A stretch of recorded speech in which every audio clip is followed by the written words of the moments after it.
강원도의 험준한 산맥 위로 무겁게 내려앉은 회색빛 구름이 거칠게 눈발을 쏟아내며 세상의 모든 소음을 집어삼키고 있었다. 일반인의 출입이 철저히 통제된 대한민국 육군 특수전 사령부. 예하 제707 특수임무단 기지 정문 앞에는 여느 때와 다름없이 팽팽한 긴장감이 감돌고 있었다. 검은색 SUV 한 대가 눈 덮인 언덕길을 미끄러지듯 내려와 위병소 차단기 앞에 천천히 멈춰섰고, 경계 근무를 서던 무장 초병은 차량 번호를 확인하자마자 반사적으로 척추를 곧게 세우며 절도 있는 동작으로 거수경례를 올렸다. 운전석 창문이 부드럽게 내려가며 드러난 얼굴은 대학 캠퍼스에서 흔히 볼 법한 청초하고 앳된 외모를 지닌 젊은 여성이었지만, 그녀의 눈동자 깊은 곳에는 수많은 사선을 넘나들며 다져진 서늘하고 날카로운 기운이 감춰지지 않은 채 서려 있었다. 그녀는 대한민국 국군 역사상 최연소라는 타이틀을 거머쥐고 707 특수임무단에 입성하여 전설적인 기록을 써내려가고 있는 한지윤 중이었다. 국가 대테러 작전의 최선봉에서 인간의 한계를 시험하는 혹독한 훈련과 생사를 오가는 실전 임무를 완벽하게 수행해온 그녀에게 이번 휴가는 지난 3년 만에 처음으로 주어진 공식적인 장기 휴식이었다. 지윤은 초병의 경례에 가볍게 고개를 끄덕여 답례한 뒤 다시 창문을 올리고 엑셀러레이터를 밟아 부대 밖으로 차를 몰았는데, 100m 속으로 멀어지는 기지의 풍경을 바라보는 그녀의 표정에는 해방감보다는 낯선 고요함에 대한 어색함이 묻어났다. 엔진 소음마저 잠재울 듯 쏟아지는 폭설을 뚫고 그녀는 자신이 유일하게 가족이라고 부를 수 있는 사람들이 기다리는 곳으로 향하고 있었다. 차량이 국도에 진입하자 라디오에서는 새해를 맞이하여 들뜬 분위기를 전하는 아나운서의 활기찬 목소리와 경쾌한 음악이 흘러나오고 있었다. 하지만 지윤은 시끄러운 소음이 거슬린다는 듯 미간을 찌푸리며 오디오 전원을 꺼버렸고, 차 안은 다시 타이어가 눈길을 지시기는 소리만이 가득 찼다. 그녀는 핸들을 잡은 손에 무의식적으로 힘을 주었다가 풀기를 반복하며 작전 투입 전의 긴장 상태에서 벗어나 평범한 20대 여성의 상태로 돌아가기 위해 스스로 마인드 컨트롤을 시도했다. 부모님이 사고로 일찍 세상을 떠난 후 자신을 친딸처럼 거두어 키워준 이모와 친동생이나 다름없는 사촌 동생 민지가 있는 집으로 가는 길은 언제나 마음 한구석을 아리게 하면서도 따뜻하게 만드는 이중적인 감정을 불러일으키곤 했다. 서울 외곽의 오래된 주택가에 도착했을 때는 이미 해가 저물어 가로등이 하나둘씩 주황빛을 내뿜으며 눈 덮인 골목길을 비추고 있었다. 지윤은 익숙한 골목 어귀에 차를 주차하고 뒷좌석에 미리 실어두었던 최고급 한우 세트와 과일 상자, 그리고 민지가 좋아하던 브랜드의 화장품 쇼핑백을 챙겨들었다. 차가운 겨울바람이 옷깃을 파고들었지만 그녀는 개의치 않고 이모네 집 대문을 향해 걸음을 옮겼는데, 유독 그 집만이 주변의 다른 주택들과 달리 불이 거의 꺼져 있어 묘한 위화감을 자아냈다. 평소 같았으면 명절 음식 준비로 시끌벅적하고 고소한 기름 냄새가 진동했을 시간임에도 불구하고 집안에서는 인기척이 거의 느껴지지 않아 지윤의 본능적인 감각이 경고음을 울리기 시작했다. 지윤이 초인종을 누르자 한참 동안 침묵이 흐르다가 느릿하고 조심스러운 발걸음 소리가 들려왔고, 이윽고 잠금장치가 풀리는 소리와 함께 현관문이 조금 열렸다. 문틈 사이로 보인 이모의 얼굴은 며칠 밤을 새운 사람처럼 내라고 수척해져 있었으며, 눈가는 짓무른 듯 붉게 충혈되어 있어 지윤을 당혹게 했다. 이모는 문 앞에 서 있는 사람이 지윤임을 확인하고 나서야 안도의 한숨을 내쉬며 문을 활짝 열었지만, 그녀의 입가에 억지로 지어 보인 미소는 금방이라도 부서질 듯 위태로워 보였다. 지윤은 들고 있던 선물들을 현관 한쪽에 내려놓으며 이모의 앙상해진 어깨를 감싸 안았는데, 옷 위로 느껴지는 이모의 몸이 미세하게 떨리고 있다는 사실을 감지하고 눈매를 좁혔다. 거실로 들어선 지우는 집안의 공기가 바깥의 겨울 날씨만큼이나 싸늘하게 식어 있다는 것을 단번에 알아차릴 수 있었다. 보일러가 고장난 것도 아닐 텐데 집안은 냉기로 가득했고 소파 구석에는 사촌 동생 민지가 무릎을 끌어안고 웅크린 채 앉아 있었다. 민지는 지윤이 들어오는 소리를 들었음에도 불구하고 고개를 들지 않고 바닥만 응시하고 있었으며 펑퍼짐한 후드 티셔츠를 입고 모자까지 깊게 눌러 쓴 모습이 마치 세상으로부터 자신을 격리하려는 사람처럼 보였다. 지윤이 다가가 민지의 이름을 부르며 어깨에 손을 올리자 민지는 감전된 사람처럼 소스라치게 놀라며 몸을 뒤로 물렸고 그 과잉 반응은 단순한 사춘기의 예민함이라고 치부하기에는 명백히 비정상적인 공포심에서 기인한 것이었다. 지우는 특수전 요원으로서 훈련받은 관찰력을 발동하여 순식간에 집안의 상황을 스캔하기 시작했다. 현관 입구에 놓인 신발장 위에는 흙 묻은 낯선 남자들의 군화 자국이 희미하게 남아 있었고 거실 테이블 위에는 깨진 유리 조각을 급하게 치운 듯한 흔적이 보였다. 무엇보다 민지가 입고 있는 후드 티셔츠 소매 아래로 언뜻 보이는 손목에는 누군가 강하게 움켜쥔 듯한 시퍼런 멍자국이 선명하게 남아 있었다. 지우는 끓어오르는 분노를 차갑게 억누르며 짐짓 아무것도 모르는 척 밝은 목소리로 저녁은 먹었느냐고 물었지만 이모는 대답 대신 부엌으로 도망치듯 들어가 달그락거리는 소리를 내며 그릇을 꺼내기 시작했다. 식탁에 마주 앉은 세 사람 사이에는 숨 막히는 침묵만이 흘렀고 오직 숟가락이 그릇에 부딪히는 소리만이 정막을 깨고 있었다. 지우는 밥을 먹는 둥 마는 둥 깨작거리는 민지의 얼굴을 유심히 살폈는데 화장기 없는 민낯의 광대뼈 부근에는 붓기가 아직 빠지지 않은 상처가 어렴풋이 보였다. 대학 생활은 재미있냐는 지윤의 평범한 질문에 민지는 들고 있던 숟가락을 식탁 위에 떨어뜨리며 거칠게 호흡하기 시작했고 그 눈동자는 극도의 불안감으로 심하게 흔들리고 있었다. 이모는 그런 딸을 보며 참았던 눈물을 터뜨리고 말았고 식탁 위는 순식간에 눈물바다로 변해버려 더 이상 식사를 이어갈 수 없는 지경에 이르렀다. 그때 식탁 구석에 놓여 있던 민지의 스마트폰이 요란한 진동 소리를 내며 울리기 시작했고 그 소리는 마치 폭탄의 카운트다운처럼 거실의 정적을 찢어 놓았다.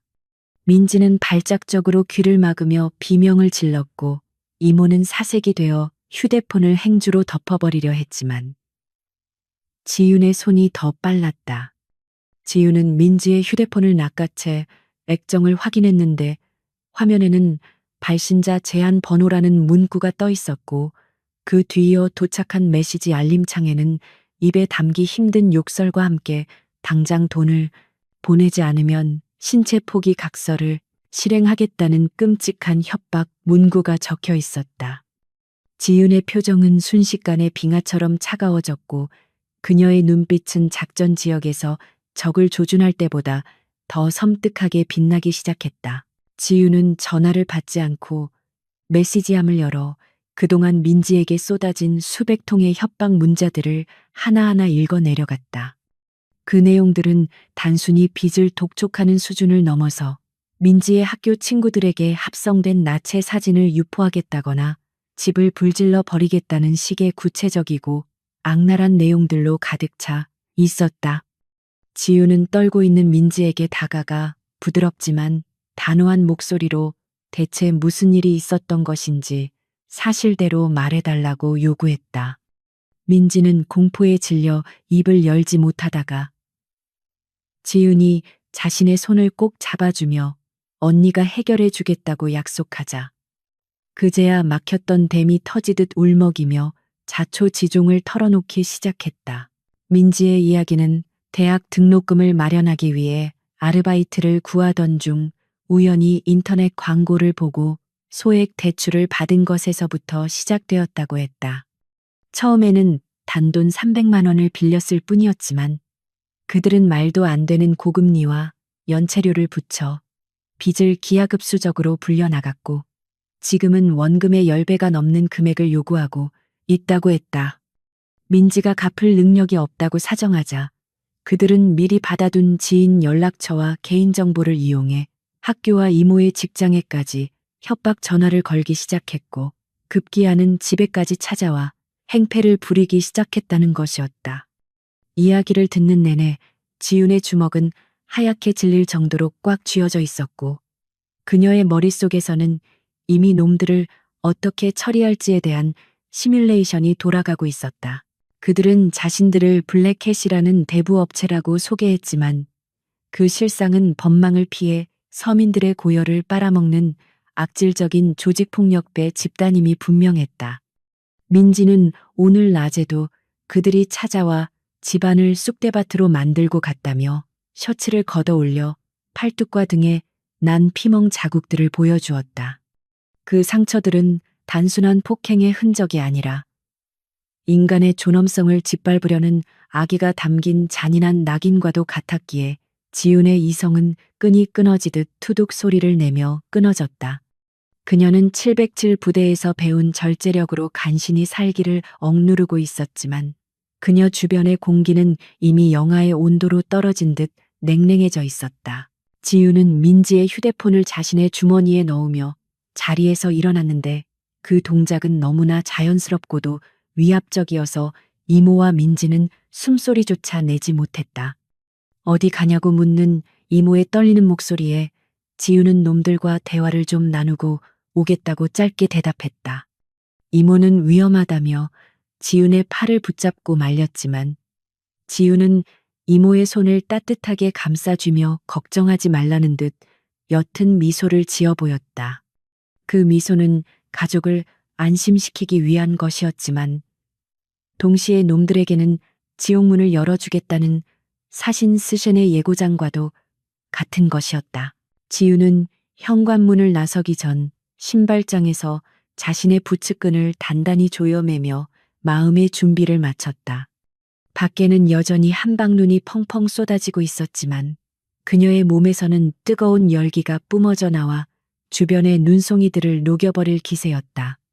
그녀는 주머니 속에서 차가운 금속성의 감촉이 느껴지는 전술용 펜을 만지작거렸는데 비록 총기는 없었지만 그녀의 몸 자체가 이미 치명적인 무기였기에 두려움 따위는 존재하지 않았다.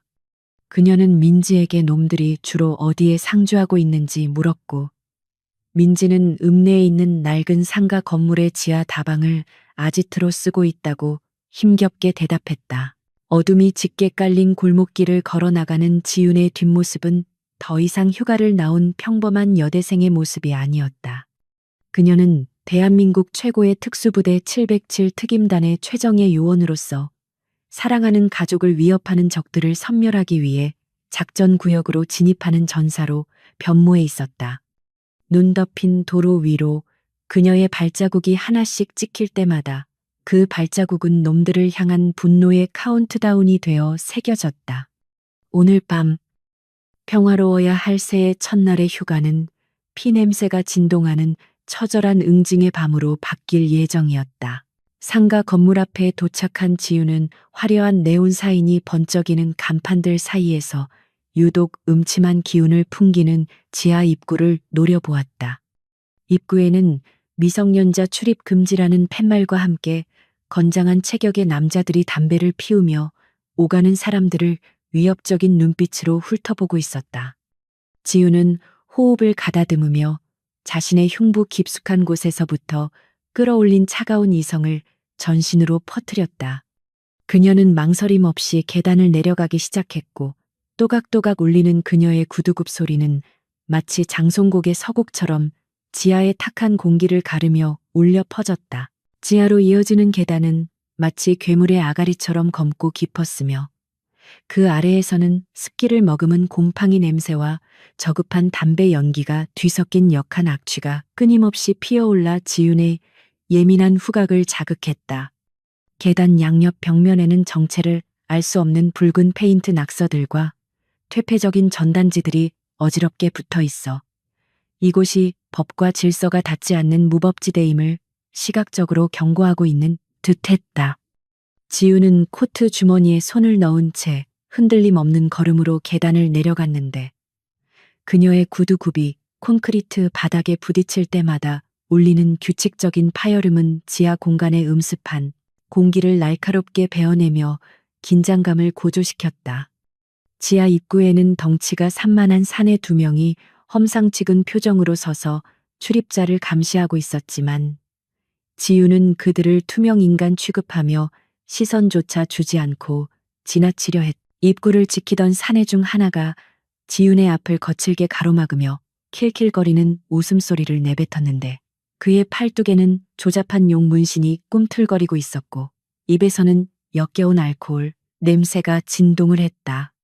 그는 지윤의 머리부터 발끝까지를 노골적이고 음흉한 시선으로 훑어내리며 돈을 갚으러 온 것이냐 아니면 몸으로 때우러 온 것이냐는 입에 담지 못할 성희롱적인 발언을 서슴지 않고 내뱉었다. 옆에 있던 다른 사내도 동조하며 휘파람을 불어댔지만 지윤의 표정은 미동조차 하지 않은 채 마치 길가에 굴러다니는 돌멩이를 바라보는 듯한 무감각한 눈빛으로 그들의 눈을 똑바로 응시했다. 그녀의 눈동자 깊은 곳에서 뿜어져 나오는 설명할 수 없는 서늘한 기운에 압도된 사내들은 순간적으로 말문이 막히며 뒷걸음질 쳤다. 지유는 그 짧은 틈을 놓치지 않고 사내들을 지나쳐 철문 손잡이를 잡았는데 그 손길은 부드러우면서도 거부할 수 없는 힘이 실려 있어 누구도 감히 그녀를 제지할 엄두를 내지 못하게 만들었다.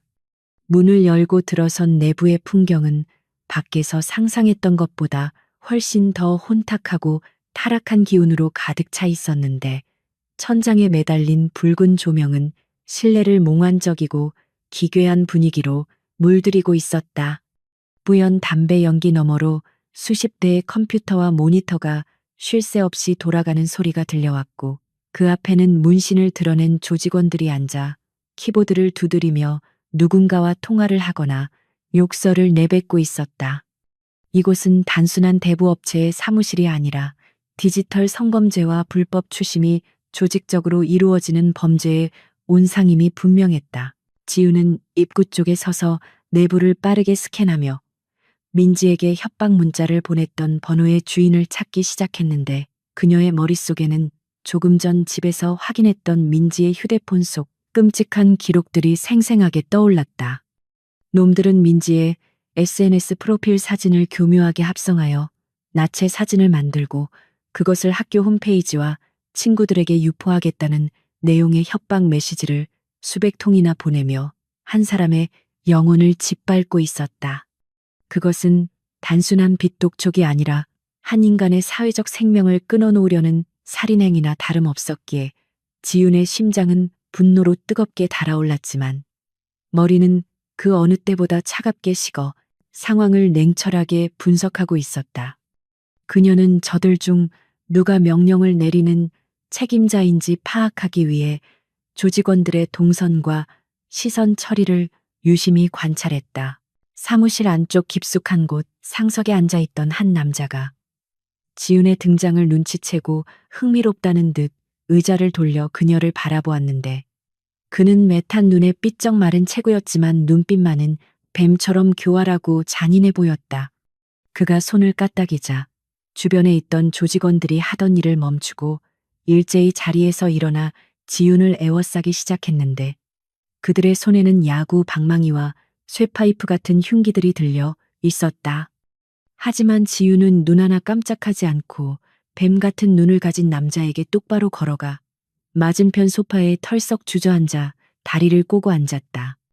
그 대담하고 거침없는 태도에 오히려 당황한 것은 조직원들이었으며 상석의 남자 또한 예상치 못한 상황에 미간을 찌푸리며 담배를 비벼 껐다. 남자는 자신을 최 실장이라고 소개하며 비릿한 미소를 지었는데 그의 목소리는 칠판을 손톱으로 긁는 듯한 불쾌한 쇳소리가 섞여 있어 듣는 사람의 신경을 곤두서게 만들었다. 그는 지윤에게 민지의 언니냐고 물으며 동생이 빌려간 돈의 이자가 붙어 이제는 5천만 원이 넘었다는 터무니없는 금액을 태연하게 읊어댔다. 그는 책상 위에 놓인 태블릿 PC를 지윤의 앞으로 밀어주었는데 화면에는 민지의 얼굴이 합성된 음란한 사진들과 동영상들이 적나라하게 띄워져 있어 지윤의 인내심을 한계까지 몰아붙였다. 최 실장은 돈을 갚지 못하겠다면 이 사진들을 인터넷에 뿌리거나 지윤이 대신 일을 해서 갚으라는 식으로 협박하며 낄낄거렸다.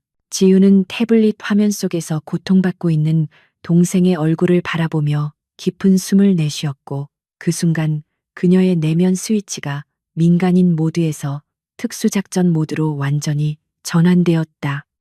그녀는 고개를 들어 최 실장을 바라보며 감정이 완전히 배제된 건조한 목소리로 원금은 돌려줄 테니 모든 데이터를 삭제하고 다시는 민지와 가족들에게 접근하지 말라고 경고했다.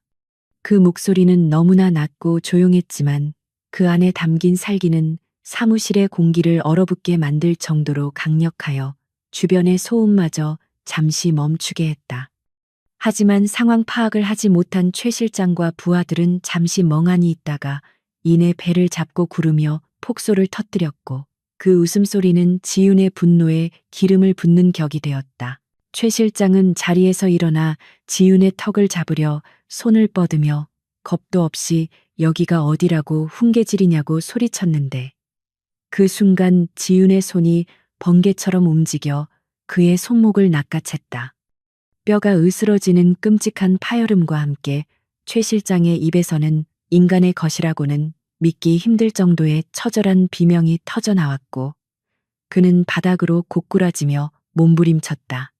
지윤은 그의 팔을 비틀어 제압한 상태로 책상 위에 얼굴을 처박게 만들었고 주변의 조직원들이 놀라 달려들려 하자 차가운 눈빛으로 그들을 쏘아보며 움직이면 이 녀석의 팔을 완전히 뜯어버리겠다고 위협했다. 그녀의 동작은 군더더기 없이 깔끔하고 치명적이어서 조직원들은 본능적으로 그녀가 평범한 여자가 아님을 직감하고 주춤거렸다. 지윤은 고통에 신음하는 최 실장의 귀에 대고 이 모든 불법 데이터가 저장된 메인 서버의 위치와 조직의 우두머리가 누구인지 당장 불라고 낮게 으르렁거렸다. 최 실장은 고통 속에서도 쉽게 입을 열지 않고 버티려 했지만 지윤이 손가락 하나를 더 꺾어버리자 비명과 함께 모든 것을 실토하기 시작했다. 그는 자신들은 그저 관리직일 뿐이며 모든 데이터와 자금은 강 사장이라고 불리는 보스가 직접 관리하고 있고 메인 서버는 이 건물이 아닌 다른 곳에 있다는 사실을 털어놓았다. 강 사장. 일명 미친개로 불리는 그는 잔혹하기로 소문난 인물로 지금은 다른 사업장에 가 있어 이곳에는 없다는 정보까지 얻어냈다. 지윤은 최 실장의 머리채를 잡아 들어 올려 태블릿 PC의 화면을 정면으로 보게 한 뒤 떨리는 그의 손가락을 강제로 눌러 민지의 사진과 관련된 폴더를 삭제하도록 만들었다. 하지만 이것은 임시 방편일 뿐 백업 데이터가 어딘가에 존재할 것이라는 사실을 지윤은 너무나 잘 알고 있었기에 근본적인 해결책이 될 수 없음을 인지하고 있었다. 그녀는 최 실장을 쓰레기 던지듯 바닥으로 내동댕이 치고는 주변에 멍하니 서 있는 조직원들을 향해 너희들의 보스인 강 사장에게 전하라고 소리쳤다. 지금 당장 내 동생에 대한 모든 자료를 가지고 내 앞으로 오라고 해. 안 그러면 내가 직접 찾아가서 너희 조직을 뿌리째 뽑아버리겠다고. 바닥에 쓰러진 최 실장은 부들거리며 품속에서 대포폰을 꺼내 어딘가로 다급하게 전화를 걸기 시작했고 지윤은 그를 제지하지 않고 오히려 그가 지원군을 부르기를 기다렸다. 적들이 한 곳에 모여야 한 번에 일망타진할 수 있다는 전략적인 판단 때문이었지만 동시에 놈들에게 공포라는 것이 무엇인지 똑똑히 가르쳐주겠다는 의도도 깔려 있었다. 최 실장은 전화기 너머의 상대에게 여자가 쳐들어와 난동을 부리고 있다며 울먹이는 목소리로 보고를 했고 수화기 너머에서는 고막이 찢어질 듯한 고함 소리가 흘러나왔다.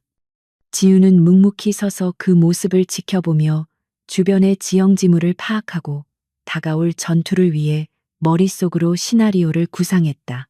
전화를 끄는 최 실장은 악에 받친 눈으로 지윤을 노려보며 이제 넌 죽은 목숨이라며 곧 강 사장님과 본대 병력이 도착할 것이라고 저주를 퍼부었다. 사무실 입구 쪽에서는 벌써부터 웅성거리는 소리와 함께 계단을 내려오는 수많은 발자국 소리가 들려오기 시작했고, 좁은 지하 공간은 금세 팽팽한 긴장감으로 가득 찼다. 지우는 코트를 벗어 한쪽 의자에 걸어두고 손목에 시계를 풀어 주머니에 넣으며 가벼운 스트레칭으로 굳어있던 근육들을 이완시켰다. 그녀의 표정에는 두려움 대신 사냥감을 기다리는 맹수의 여유로움이 감돌고 있었고, 이제 곧 시작될 피해 축제를 예고하듯 입가에는 희미한 미소가 번졌다. 지우는 책상 위에 놓여있던 잿더리를 집어들어 무게를 가늠해 보더니 그것을 가볍게 공중으로 던졌다가 다시 받아내는 동작을 반복하며 시선을 문 쪽으로 고정했다. 잠시 후 육중한 철문이 쾅 소리를 내며 열리고 검은 양복을 입은 수십 명의 사내들이 물밀듯이 밀려들어와 좁은 사무실을 가득 메웠다. 그들의 선두에는 험상내는 인상의 한쪽 눈에 칼자국이 선명한 거구의 남자가 서 있었는데, 그가 바로 이 구역을 지배하는 미친개 강 사장임이 직감적으로 느껴졌다. 강 사장은 쓰러져 있는 최 실장과 홀로 서 있는 지훈을 번갈아 보며 기가 막히다는 듯 헛웃음을 터뜨렸지만 그 웃음 뒤에는 살기가 번득이고 있었다. 강 사장은 부하들을 시켜 입구를 막아버리게 한 뒤 천천히 지훈을 향해 걸어오며 겁도 없이 남의 영업장에 와서 행패를 부린 대가가 얼마나 혹독한지 아느냐고 위협했다. 그는 지훈의 외모를 훑어보며 반반하게 생겼으니 팔아넘기면 꽤 값을 받을 수 있겠다며 부하들과 음담패설을 주고받았는데, 이는 지훈의 인내심을 시험하는 마지막 트리거가 되었다. 지훈은 그들의 더러운 입을 다물게 하는 방법은 오직 압도적인 무력뿐이라는 사실을 다시 한번 상기하며 전투태세를 갖췄다. 그녀는 강 사장의 눈을 똑바로 바라보며 말했다. 기회는 한 번뿐이다. 지금 당장 모든 데이터를 삭제하고 무릎 꿇고 사죄해. 그러면 걸어서 나가게 해주지. 지훈의 경고에 강 사장은 얼굴을 붉히며 격분했고, 부하들에게 당장 저 계집애를 잡아서 손발을 묶으라고 고래고래 소리를 질렀다. 명령이 떨어지기가 무섭게 십수명의 조직원들이 쇠파이프와 강목을 휘두르며 지훈을 향해 달려들었고, 좁은 사무실은 순식간에 아수라장으로 변했다. 하지만 지훈은 당황하지 않고 달려드는 첫 번째 놈의 품으로 파고들며 명치를 가격했고, 그 반동을 이용해 뒤따라오던 놈의 턱을 올려치며 화려한 난무를 시작했다. 좁은 공간은 오히려 다수의 적을 상대해야 하는 지훈에게 유리하게 작용했고, 그녀는 적들의 동선을 역이용해 서로 엉키게 만들며 효율적으로 제압해 나갔다. 소란스러운 싸움터 한가운데서 지훈은 마치 춤을 추듯 우아하고 치명적인 몸놀림으로 적들을 하나둘씩 쓰러뜨렸지만, 그녀의 시선은 오직 뒤쪽에서 팔짱을 끼고 지켜보는 강 사장에게 고정되어 있었다. 그녀는 잔무라기들을 처리하는 것은 시간 문제일 뿐, 진짜 목표는 저 거만한 우두머리의 항복을 받아내는 것임을 잊지 않고 있었다. 놈들이 휘두르는 흉기가 지훈의 옷깃을 스칠 때마다 그녀의 반격은 더욱 매섭고 날카로워졌고, 바닥에는 고통을 호소하며 뒹구는 조직원들의 숫자가 점점 늘어만 갔다. 오늘 밤 이 지하 소굴은 그들이 평생 잊지 못할 공포의 교육장이 될 것이었다. 지하 사무실의 탁한 공기는 둔탁한 타격음과 고통에 찬 비명으로 가득 찼고, 좁은 공간은 순식간에 아비규환의 생지옥으로 변해버렸다. 지훈은 다수의 적을 상대로 불필요한 동작을 최소화하며 특수전 무술인 크라브 마가와 시스테마를 결합한 살상 무술로 적들의 급소만을 골라 가격했다. 쇠파이프가 그녀의 머리 위로 날아들 때마다 그녀는 간발의 차이로 몸을 피하며 상대의 관절을 꺾거나 명치를 걷어차 무력화시켰는데, 그 모습은 마치 폭풍 속을 유유히 걷는 유령처럼 기이하고 공포스러웠다. 바닥에는 팔다리가 뒤틀린 채 신음하는 조직원들이 하나둘씩 쌓여가기 시작했고, 붉은 조명 아래 흩뿌려진 핏방울들은 그로테스크한 추상화처럼 바닥을 수놓으며 공포감을 조성했다. 강 사장은 자신의 정예부하들이 힘 한 번 제대로 써보지 못하고 추풍낙엽처럼 쓰러지는 광경을 목격하며 입에 물고 있던 담배를 바닥에 떨어뜨렸다. 그는 평생 주먹 세계에서 잔뼈가 굵은 베테랑이었지만 눈앞의 여자가 보여주는 무력은 인간의 범주를 아득히 뛰어넘는 괴물 같은 수준이었기에 본능적인 전율을 느꼈다. 지우는 마지막 남은 조직원의 목을 졸라 기절시킨 뒤 천천히 강 사장을 향해 걸어갔는데 그녀의 숨소리는 격렬한 전투 직후임에도 불구하고 소름 끼칠 정도로 차분하고 고요했다.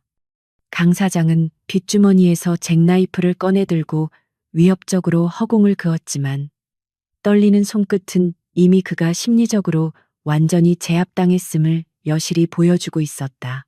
지우는 강 사장의 칼날이 닿지 않는 거리에서 멈춰서서 그를 싸늘하게 내려다보며 마지막 경고를 날렸는데 그 목소리는 지옥에서 들려오는 사형 선고와도 같았다. 이건 단순한 폭력이 아니야. 네가 건드린 사람이 누구인지, 그리고 네가 저지른 짓이 얼마나 큰 대가를 치러야 하는지 알려주는 수업료라고 생각해라. 그녀는 강 사장의 칼을 쥔 손목을 발로 차 무기를 떨어뜨리게 한 뒤 그의 정강이를 걷어차 무릎을 꿇렸고 멱살을 잡고 얼굴을 가까이 들이댔다. 지윤의 눈동자에 비친 자신의 초라한 모습을 본 강 사장은 치욕감과 공포심이 뒤섞인 기괴한 표정을 지으며 이를 갈았다. 하지만 지윤은 여기서 강 사장을 완전히 끝장내지 않고 교묘하게 빈틈을 보이며 그를 밀쳐냈는데 이는 그가 도망쳐서 진짜 본거지로 향하게 만들려는 고도의 심리전이자 작전의 일부였다. 그녀는 일부러 경찰 사이렌 소리가 들리는 척하며 밖을 내다보는 시선을 했고 그 틈을 타 강 사장은 비틀거리며 일어나 뒷문으로 향하는 비상구를 향해 필사적으로 달리기 시작했다. 지우는 도망치는 그의 등 뒤에 대고 당장 데이터를 삭제하지 않으면 지구 끝까지 쫓아가겠다고 소리쳤지만 입가에는 계획대로 되었다는 듯 서늘한 미소가 걸려 있었다. 사냥감은 풀려났고 이제 놈은 본능적으로 가장 안전하다고 생각하는 곳으로 숨어들 것이 분명했다. 상가 건물 뒷골목으로 빠져나온 강 사장은 자신의 최고급 세단에 올라타 시동을 걸며 분노에 찬 괴성을 질렀고 핸들을 주먹으로 내리치며 복수를 다짐했다. 감히 일개 계집애가 자신의 구역을 쑥대밭으로 만들고 부하들을 병신으로 만들었다는 사실은 그의 자존심에 씻을 수 없는 상처를 남겼고 이성을 마비시켰다. 그는 떨리는 손으로 조직의 모든 가용병력을 호출하는 비상 연락망을 가동하며 당장 집합하라고 고래고래 소리를 질렀는데 그의 눈은 광기로 번들거리고 있었다. 그는 지윤이 경찰을 피해 도망갔을 것이라 착각하고 그녀의 가장 큰 약점인 가족을 인질로 삼아 뼈저린 후회를 안겨주겠다는 비열한 계획을 세웠다. 강 사장은 지윤의 이모집 주소를 부하들에게 전송하며 휘발유와 화염병을 준비하라고 지시했고 자신도 엑셀러레이터를 끝까지 밟아 그곳으로 향했다. 눈 내리는 밤거리를 질주하는 검은 차량들의 행렬은 마치 먹잇감을 노리는 하이에나 떼처럼 불길하고 위협적이었으며 도심의 정적을 깨뜨리는 엔진 소음이 밤하늘을 울렸다. 강 사장은 자신이 건드린 상대가 707 특수임무단이라는 대한민국 최강의 인간 병기라는 사실을 꿈에도 모른 채 스스로 파멸의 구덩이로 걸어 들어가고 있었다. 그의 머릿속에는 오직 잔인한 보복과 무너진 자존심을 회복하겠다는 1차원적인 욕망만이 가득 차 있어 이성적인 판단이 불가능한 상태였다. 한편 지우는 강 사장이 도망친 것을 확인하자마자 재빠르게 현장을 정리하고 자신의 차량으로 돌아와 이모네 집으로 향하는 지름길을 택해 전속력으로 달렸다. 그녀는 놈들이 자신의 경고를 무시하고 오히려 가족을 표적으로 삼을 가능성이 매우 높다는 것을 경험적으로 알고 있었기에 한시도 지체할 수 없었다. 운전대를 잡은 그녀의 손은 하얗게 질려 있었지만 머릿속은 다가올 시가전을 대비하여 주변 지형지물과 방어 거점을 분석하느라 쉴 새 없이 돌아가고 있었다. 차창 밖으로 스쳐 지나가는 평화로운 주택가의 풍경이 곧 전쟁터로 변할 것이라는 예감에 지윤의 심장은 격렬하게 요동쳤지만 그녀는 그 흥분을 전투력으로 승화시키며 냉정을 유지했다. 지윤이 이모집 골목 어귀에 도착했을 때 예상대로 강 사장의 차량들과 오토바이 부대가 집 주변을 에워싸고 있는 광경이 눈에 들어왔다.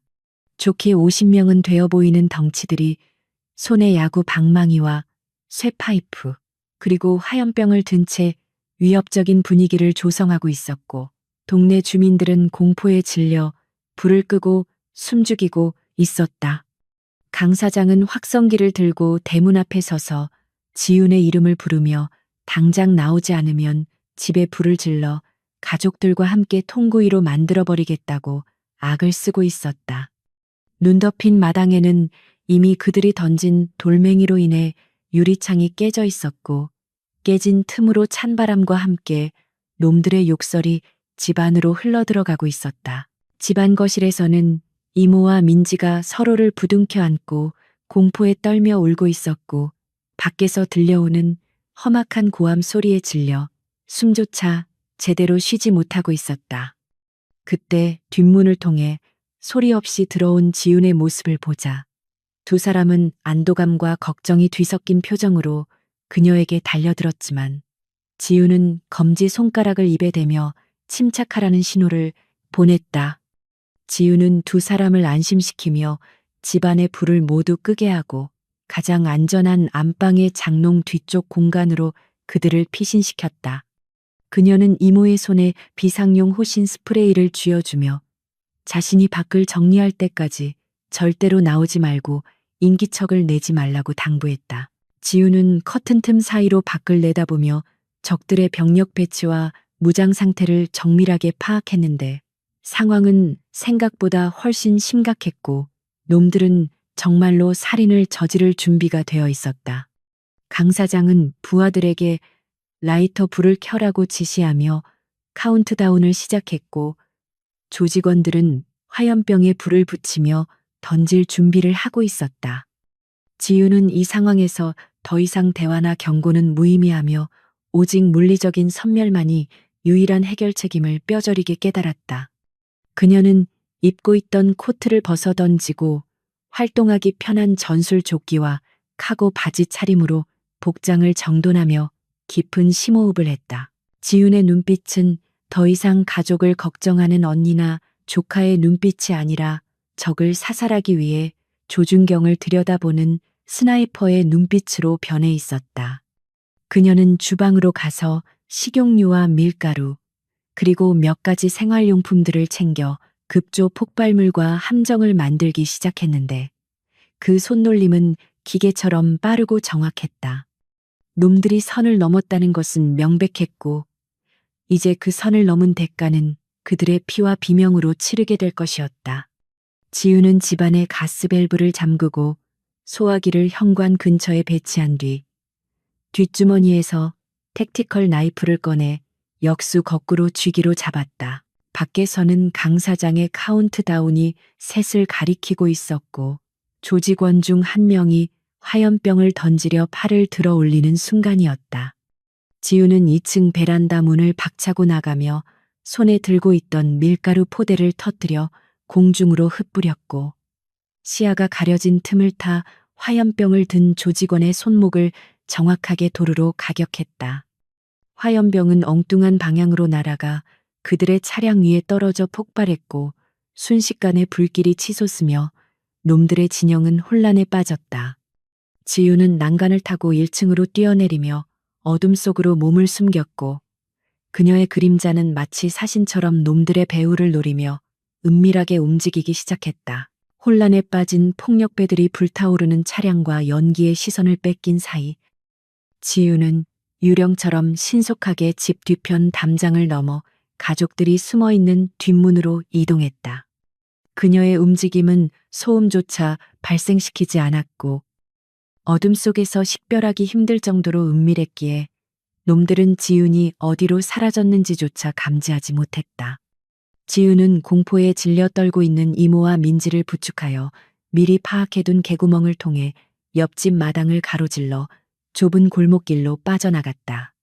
눈보라가 거세게 몰아치는 날씨는 그들의 발자국을 지워주는 천연의 위장막 역할을 해주었고, 멀리서 들려오는 강 사장의 고함 소리는 점점 눈발 속에 묻혀 희미해져 갔다.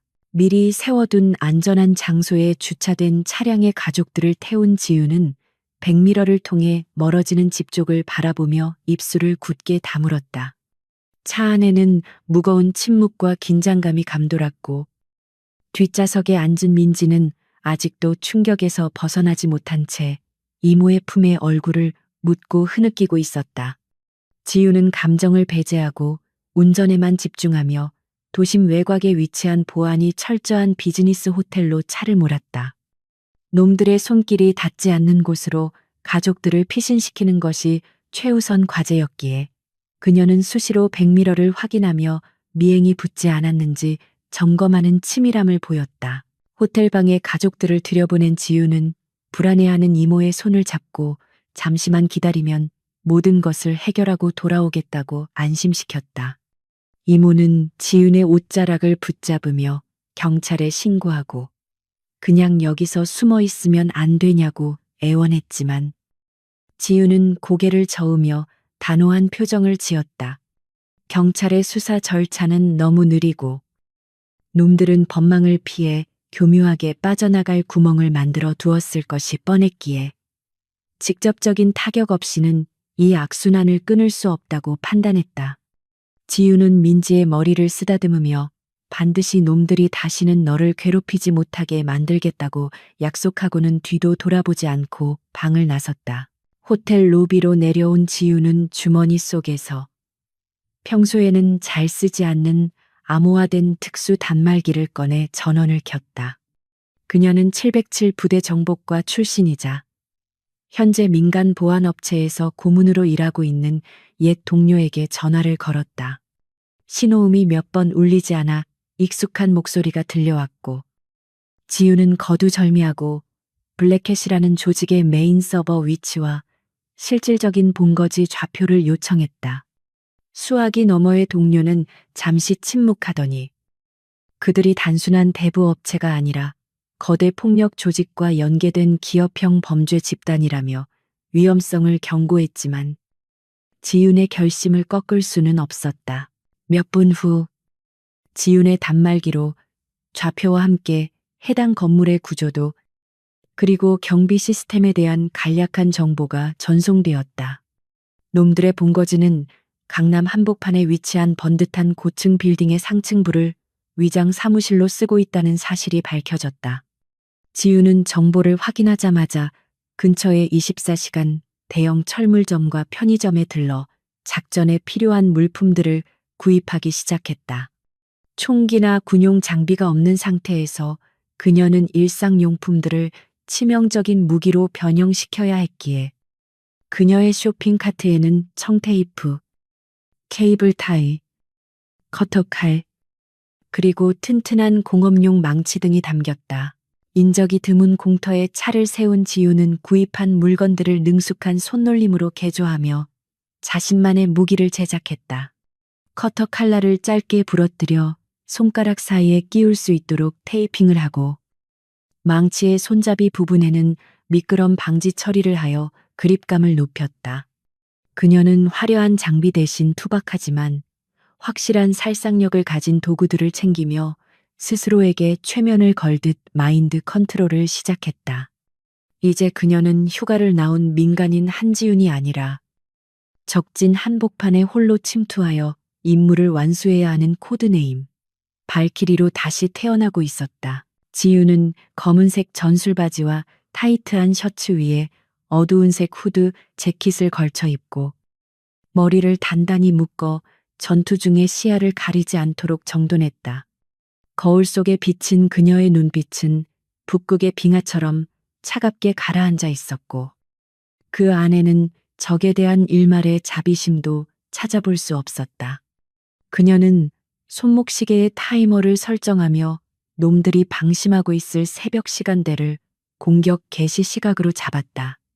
눈발이 잦아들고 도시가 잠든 고요한 시각. 포식자의 사냥은 가장 은밀하고 잔혹하게 시작될 예정이었다. 목표 건물인 대명 파이낸스 빌딩 앞에 도착한 지우는 차 안에서 건물의 외관과 경비원들의 순찰 패턴을 면밀히 관찰했다. 겉보기에는 평범한 무역회사처럼 보였지만 곳곳에 설치된 CCTV와 건장한 체격의 보안 요원들은 이곳이 일반적인 회사가 아님을 증명하고 있었다. 지우는 정문 돌파 대신 건물의 환기 시스템과 연결된 지하 주차장의 화물 하역장을 침투 경로로 선택했다. 그녀는 차에서 내려 어둠 속에 몸을 숨긴 채 고양이처럼 소리 없이 건물 뒤편으로 이동했고, 차가운 밤 공기가 그녀의 폐부를 찌르며 감각을 예리하게 깨웠다. 화물 하역장 입구에는 2명의 경비원이 잡담을 나누며 담배를 피우고 있었는데, 그들의 허리춤에는 3단봉과 전기 충격기가 매달려 있었다. 지우는 바닥에 떨어진 빈 깡통을 집어들어 반대편 구석으로 던졌고, 깡통이 구르는 소리에 경비원 한 명이 의심스러운 표정으로 소리가 난 쪽으로 걸어갔다. 남은 한 명이 고개를 돌리는 찰나 지우는 어둠 속에서 튀어나와 순식간에 그의 뒤로 접근하여 목을 졸라 기절시켰다. 쓰러지는 경비원의 몸을 부드럽게 받아내어 구석에 숨기는 동작은 마치 잘 짜인 안무처럼 매끄러웠다. 소리를 확인하고 돌아온 다른 경비원이 동료가 사라진 것을 눈치채고 무전기에 손을 뻗는 순간 지우는 이미 그의 사각지대에 바짝 붙어 있었다. 그녀는 망설임 없이 경비원의 명치를 가격하여 숨을 틔게 한 뒤 정확한 수도치기로 경동맥을 타격하여 의식을 끊어놓았다. 2명의 경비원을 제압하는 데 걸린 시간은 불과 10초도 채 되지 않았고, 지우는 그들의 몸을 쓰레기 수거함 뒤로 옮겨 위장한 뒤 그들이 가지고 있던 보안 카드를 탈취했다. 이제 그녀에게는 건물 내부로 들어갈 수 있는 열쇠가 쥐어졌고, 놈들은 자신의 안방에 사신이 들어왔다는 사실을 꿈에도 모른 채 잠들어 있었다. 지우는 보안 카드를 이용해 화물용 엘리베이터에 탑승한 뒤 CCTV의 사각지대에 몸을 붙이고 위층으로 향하는 버튼을 눌렀다. 엘리베이터가 상승하며 내는 기계적인 웅웅거림이 그녀의 심장 박동 소리와 공명하며 묘한 긴장감을 자아냈다. 그녀는 주머니 속에서 청테이프로 감아 만든 너클을 꺼내 양손에 끼우고 허리춤에 꽂아둔 망치의 위치를 다시 한번 확인했다. 문이 열리면 그곳에는 수십 명의 적들이 기다리고 있겠지만 지훈에게 그것은 두려움의 대상이 아니라 제거해야 할 타겟 목록에 불과했다. 엘리베이터의 숫자판이 목표층인 15층을 향해 빠르게 바뀌어가고 있었고, 지우는 호흡을 가다듬으며 머릿속으로 건물의 내부 구조를 다시 한번 시뮬레이션했다. 정보에 따르면 15층은 일반 사무실로 위장되어 있지만 안쪽에는 메인 서버실과 강 사장의 집무실이 있는 보안 구역이 숨겨져 있었다. 그녀의 목표는 서버를 물리적으로 파괴하여 모든 데이터를 영구적으로 삭제하고 강 사장을 확보하여 법적인 처벌을 받게 할 결정적인 증거를 수집하는 것이었다. 물론 그 과정에서 저항하는 놈들에게는 평생 잊지 못할 육체적 고통을 선사할 계획이었다. 띵 하는 맑은 도착음과 함께 엘리베이터 문이 천천히 열렸고, 복도에는 희미한 비상등만이 켜져 있어 음산한 분위기를 풍기고 있었다. 복도 끝에는 당직을 서는 조직원 2명이 꾸벅꾸벅 졸고 있었는데, 그들의 느슨해진 정신 상태는 지윤에게 있어서 최고의 기회였다. 그녀는 발소리를 죽인 채 그림자처럼 다가가 순식간에 2 사람의 머리를 서로 부딪히게 하여 기절시켰다. 둔탁한 소리와 함께 쓰러진 놈들을 넘어 지우는 복도 중앙에 있는 배전반으로 향했고, 전선을 조작하여 해당 층의 모든 조명을 차단해 버렸다. 암흑 속에 잠긴 15층은 이제 지윤이라는 포식자가 지배하는 사냥터로 변모했다. 갑작스러운 정전에 당황한 조직원들이 사무실 안에서 웅성거리며 문을 열고 나오기 시작했고, 그들은 휴대폰 불빛에 의지해 상황을 파악하려 애썼다. 지윤은 어둠 속에서 야간 투시경을 낀 듯 자유롭게 움직이며 빛을 비추는 놈들의 팔을 꺾고 다리를 걸어 넘어뜨렸다. 보이지 않는 적에게 속수무책으로 당하는 공포감은 조직원들 사이에서 전염병처럼 빠르게 퍼져나갔고, 비명소리는 어둠을 타고 메아리쳤다. 지우는 혼란을 틈타 사무실 안쪽 깊숙이 위치한 서버실을 향해 전진했는데, 그녀의 움직임은 거침이 없었고 망설임 또한 없었다. 앞을 가로막는 자가 있으면 가차없이 제압하고, 문이 잠겨 있으면 망치로 부수며 길을 열었다. 그녀는 자신이 지금 수행하고 있는 이 일이 단순히 동생을 위한 복수가 아니라 이 사회에 기생하는 악을 도려내는 정의의 실현이라고 굳게 믿고 있었다. 놈들이 그동안 수많은 피해자들에게 주었던 고통과 절망을 이제는 그들이 뼈저리게 느낄 차례였다. 서버실로 가는 길목에는 중간 보스급으로 보이는 덩치 큰 사내들이 바리케이드를 치고 버티고 있었지만, 지우는 속도를 줄이지 않고 그들을 향해 돌진했다. 그녀는 벽을 타고 뛰어올라 놈들의 어깨를 딛고 넘어가거나 좁은 공간을 활용한 근접 격투술로 놈들의 급소를 정확하게 타격했다. 수적 열쇠라는 불리한 조건도, 어둠이라는 환경적 제약도 특수전 요원인 그녀에게는 아무런 장애물이 되지 못했다. 오히려 이 모든 상황은 그녀가 가진 살인적인 기술을 더욱 돋보이게 만드는 무대 장치일 뿐이었다. 마지막 방어선을 뚫고 서버실 앞까지 도달한 지유는 거친 숨을 몰아쉬며 잠시 멈춰섰다. 문 너머에는 그녀가 파괴해야 할 디지털 감옥의 핵심인 서버와 그 너머의 집무실에 숨어있을 우두머리가 있었다.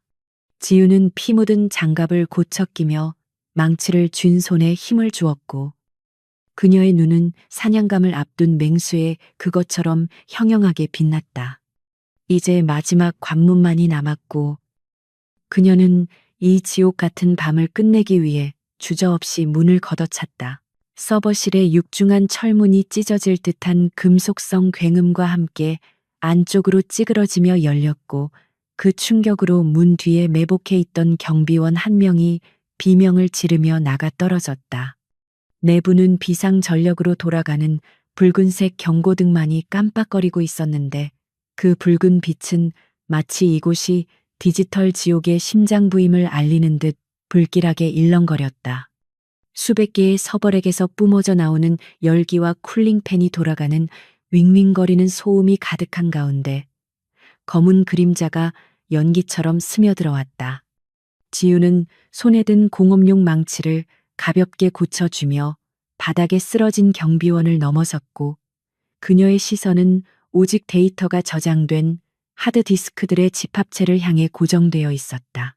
서버실 내부를 지키던 정의의 용역들이 당황한 기색을 감추며 3단봉과 전기 충격기를 꺼내들고 지윤을 포위하려 들었지만, 그들의 움직임은 이미 지윤의 예측 범위 안에 있었다. 지윤은 정면에서 달려드는 사내의 팔을 피하지 않고 오히려 파고들며 그의 손목 관절을 망치 자루로 찍어 눌러 무기를 떨어뜨리게 만들었다. 뼈가 어긋나는 소름 끼치는 소리와 함께 사내가 주저앉자 지윤은 지체 없이 회전하며 뒤에서 접근하던 다른 녀석의 턱을 팔꿈치로 가격해 날려버렸다.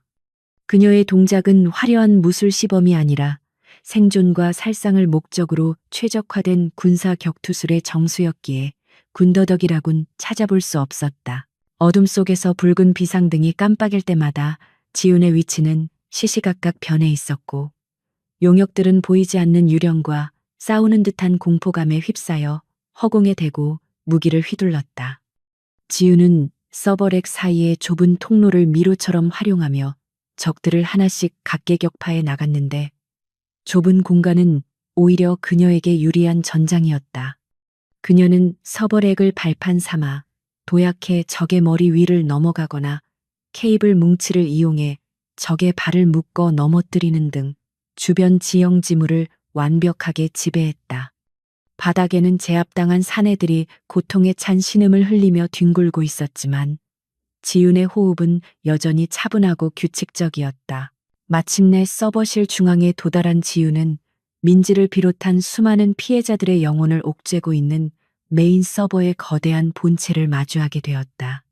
그 기계 덩어리 안에는 악랄한 합성 사진들과 불법 고리대 장부, 그리고 협박용 녹취록들이 디지털 신호로 변환되어 저장되어 있을 터였다. 지우는 망치를 머리 높이 쳐들었고 그녀의 눈에서는 서늘한 분노가 푸른 불꽃처럼 타올랐는데 그것은 개인적인 원한을 넘어선 심판자의 눈빛이었다. 쾅하는 굉음과 함께 망치가 서버의 강화 유리를 박살냈고 파편이 사방으로 튀며 디지털 감옥의 붕괴를 알리는 서막이 올랐다. 지우는 멈추지 않고 망치를 휘두르며 서버렉 안에 꽂혀 있는 하드 디스크들을 무자비하게 파괴하기 시작했는데 그 타격음은 마치 악마를 내쫓는 구마의식의 북소리처럼 들렸다. 불꽃이 튀고 매캐한 타는 냄새가 진동했지만 그녀는 아랑곳하지 않고 모든 저장 장치가 고철 덩어리가 될 때까지 파괴 행위를 멈추지 않았다. 구석에 숨어 벌벌 떨고 있던 전산관리 직원들은 그 광경을 보며 기절할 듯 공포에 질려 있었고 감히 그녀를 말릴 생각조차 하지 못했다. 지우는 마지막 남은 백업 서버까지 완전히 박살낸 뒤에야 거친 숨을 내쉬며 망치를 내렸고 바닥에는 부서진 플라스틱과 금속 조각들이 시체처럼 널려 있었다. 데이터 파괴라는 1차 목표를 달성한 지우는 이제 최종 목표인 강사장을 확보하기 위해 서버실 안쪽에 연결된 임원 전용 통로로 발걸음을 옮겼다. 통로는 고급스러운 카펫과 대리석으로 장식되어 있었지만 정전으로 인해 암흑천지가 되어 있어 마치 괴물의 식도로 걸어 들어가는 듯한 기분을 자아냈다. 통로 끝에는 강사장의 집무실로 이어지는 육중한 양문형 문이 있었고 그 앞에는 강사장이 고용한 최정예 경호원들이 최후의 저지선을 구축하고 있었다. 그들은 일반 조폭들과 달리 덩치도 크고 눈빛도 살아있는 아마도 전직 용병이나 운동선수 출신들로 보였다. 경호원 중 리더로 보이는 남자가 품에서 잭나이프를 꺼내들며 지윤에게 다가왔는데 그는 지윤을 얕보지 않고 매우 신중한 자세를 취하고 있었다. 그는 지윤의 망치를 경계하며 현란한 칼놀림으로 거리를 좁혀왔고 날카로운 칼날이 지윤의 옷깃을 스치며 긴장감을 고조시켰다. 지윤은 좁은 복도에서 긴 무기인 망치가 불리할 수 있음을 판단하고 과감하게 망치를 적의 얼굴을 향해 던져 시야를 가렸다. 남자가 본능적으로 고개를 돌리는 순간 지윤은 품속으로 파고들어 손바닥으로 턱을 올려치고 무릎으로 명치를 가격하는 연타를 퍼부었다. 리더가 쓰러지자 나머지 경호원 2명이 동시에 달려들었는데 한 명은 주먹을, 다른 한 명은 발차기를 날리며 합공을 시도했다. 지윤은 몸을 낮게 숙여 발차기를 피함과 동시에 다리를 걸어 상대를 넘어뜨리고 그 반동을 이용해 주먹을 날리는 자의 품으로 굴러 들어갔다. 그녀는 넘어진 자의 발목을 꺾어 비명을 지르게 만들고 서 있는 자의 오금을 걷어차 무릎 꿇린 뒤 뒷목을 강타해 기절시켰다. 707 부대에서 수없이 반복했던 대테러, 제압술이 본능처럼 튀어나와 그녀의 몸을 움직였고 적들은 그녀의 속도를 전혀 따라잡지 못했다. 복도는 순식간에 쓰러진 거구들의 신음소리로 가득 찼고 지우는 흐트러진 옷매를 가다듬으며 강 사장의 집무실 문 앞에 섰다. 문 너머에서는 강 사장이 누군가와 다급하게 통화하는 목소리가 희미하게 들려왔는데 그는 경찰 고위 간부에게 전화를 걸어 도움을 요청하고 있는 듯했다. 지우는 비릿한 조소를 머금으며 바닥에 떨어진 잭나이프를 주워들었고 이제 이 점검의 마지막 단계를 수행할 준비를 마쳤다. 그녀는 숨을 깊게 들이마시며 아드레날린으로 고동치는 심장을 진정시켰고 차갑게 식은 이성으로 다음 행동을 계산했다. 지유는 문을 바로 열지 않고 잠시 귀를 대어 아내 동태를 살폈는데 아내는 강 사장 외에도 최소 한두 명의 호의가 더 있을 것으로 추정되었다.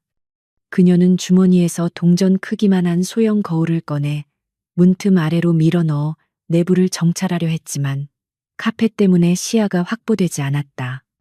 결국 전공법밖에 없다고 판단한 지유는 문손잡이를 잡고 돌려보았지만 문은 안에서 굳게 잠겨 있었다. 그녀는 한 발짝 뒤로 물러나 심호흡을 한 뒤 온몸에 체중을 실어 문을 걷어찼고 잠금 장치가 부서지는 소리와 함께 문이 활짝 열렸다. 집무실 내부는 밖의 소란과는 딴판으로 고급 가구들과 값비싼 술병들이 진열된 호화로운 공간이었지만 주인인 강 사장의 표정은 공포로 일그러져 있었다. 그는 책상 뒤에 숨어 떨리는 손으로 권총을 겨누고 있었는데 그것은 불법으로 밀수입한 것이 분명한 실탄이 장전된 총기였다.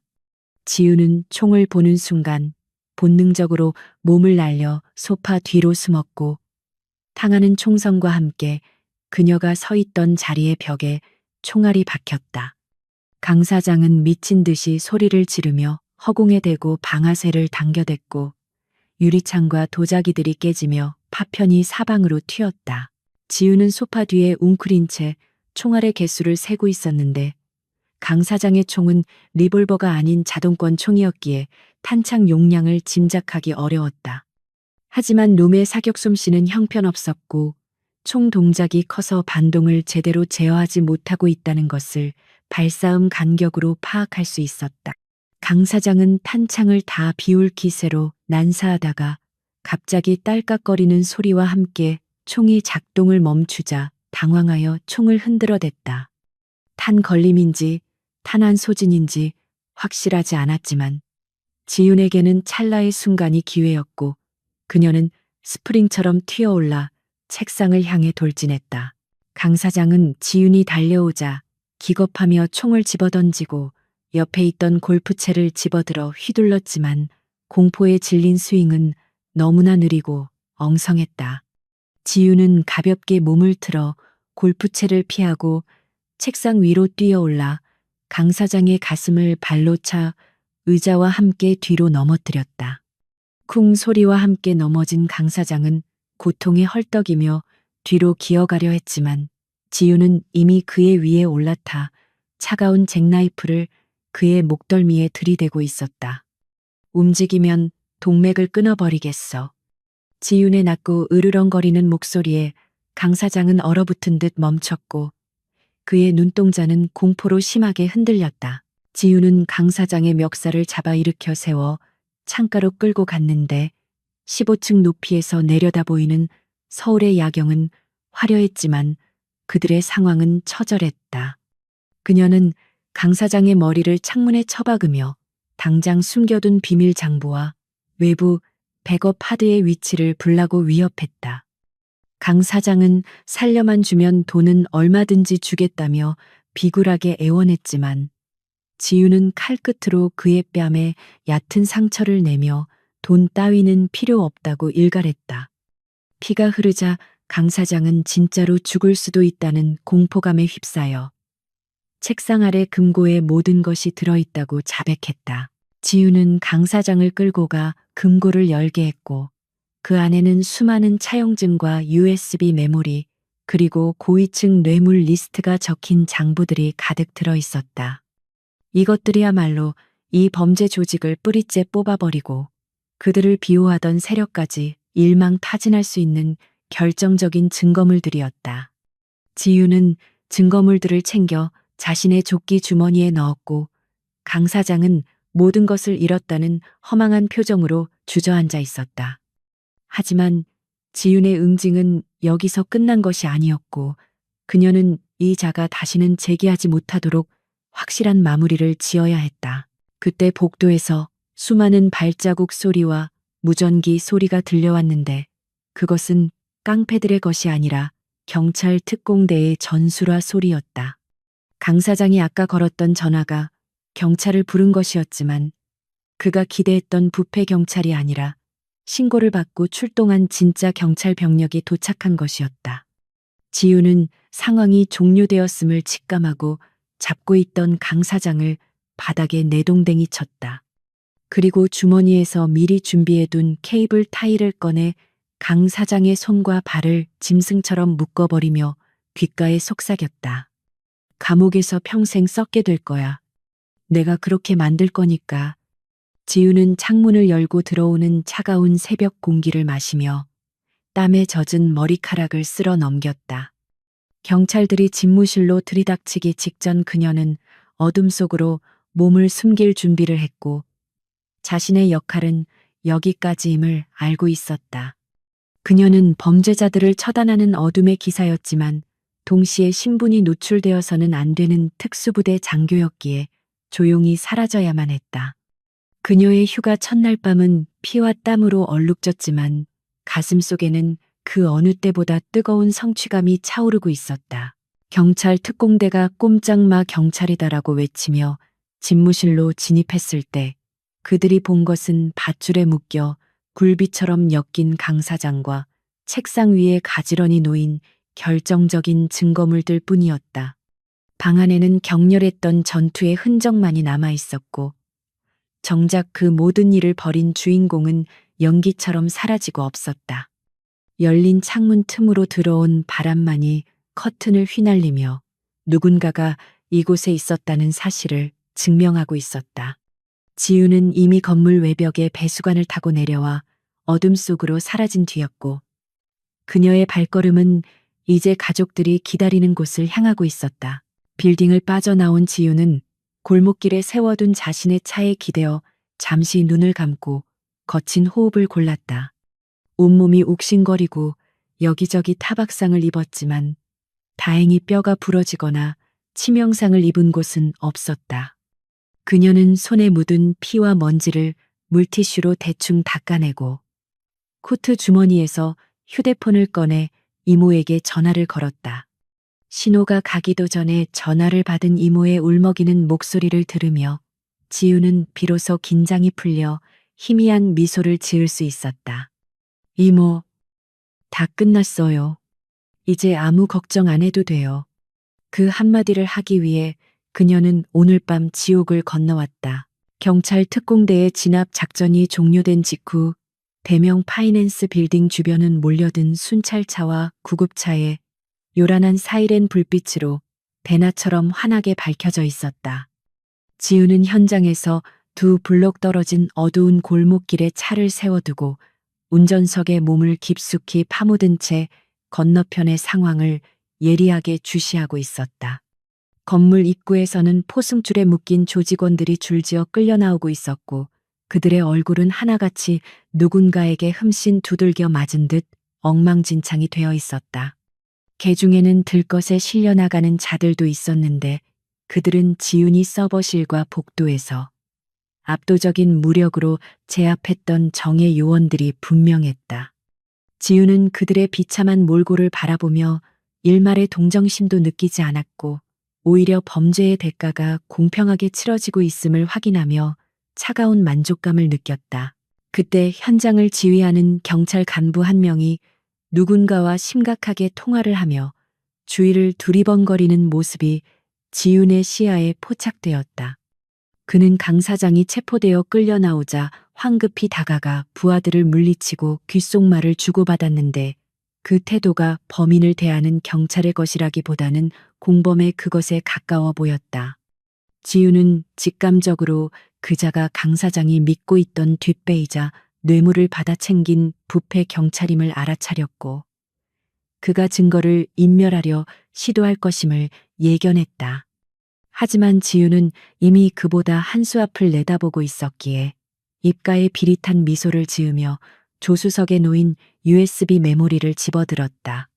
저들이 아무리 손바닥으로 하늘을 가리려 해도 이미 판도라의 상자는 열렸고 그 내용은 돌이킬 수 없는 파국을 향해 달려가고 있었다. 지우는 노트북을 열어 미리 준비해둔 보안 채널을 통해 획득한 모든 증거 자료를 전송할 준비를 마쳤다. 그녀는 단순히 경찰 서버에 제보하는 수준을 넘어 검찰청 특수부와 주요 언론사 사회부 기자들, 그리고 청와대 국민청원 게시판에 동시에 데이터를 뿌릴 계획이었다. 엔터키를 누르는 그녀의 손가락 끝에는 망설임이 없었고 화면의 전송 진행바가 채워질 때마다 거대한 부패의 사슬이 끊어지는 소리가 들리는 듯했다. 파일 전송이 완료되었다는 메시지가 뜨자 지우는 비로소 긴 한숨을 내쉬며 노트북을 덮었고 이제 남은 것은 세상이 뒤집어지는 것을 지켜보는 일뿐이었다. 동이 터오기 시작한 서울의 하늘은 잿빛 구름 사이로 희미한 여명을 비추며 밤새 얼룩진 도시의 상처를 어루만지고 있었다. 지우는 긴장이 풀리자 온몸을 두들겨 맞은 듯한 근육통과 피로가 몰려오는 것을 느꼈지만 아직 쉴 수 있는 단계는 아니었다. 그녀는 근처 24시간 사우나에 들러 옷에 묻은 먼지와 핏자국을 씻어내고 거울 속에 비친 자신의 몸을 찬찬히 살펴보았다. 어깨와 팔뚝 곳곳에는 시퍼런 멍이 들어 있었고 손가락 마디마디는 껍질이 벗겨져 쓰라렸지만 그것은 가족을 지켜낸 영광스러운 훈장과도 같았다. 그녀는 뜨거운 물에 몸을 담그고 잠시 눈을 감았는데 머릿속을 스치던 전투의 잔상들이 서서히 사라지며 가족들의 얼굴이 떠올랐다. 새 옷으로 갈아입고 사우나를 나선 지유는 편의점에서 따뜻한 두유와 샌드위치를 사서 허기를 달래며 가족들이 피신해 있는 호텔로 차를 몰았다. 라디오에서는 벌써부터 강남의 불법 대부업체가 괴한의 습격을 받아와 해대었다는 속보가 흘러나오고 있었지만 앵커는 그것을 조직 간의 이권 다툼으로 추측하고 있었다. 지유는 쓴웃음을 지으며 볼륨을 줄였고 창밖으로 스쳐 지나가는 평범한 출근길의 풍경이 오늘따라 유난히 낯설고 소중하게 느껴졌다.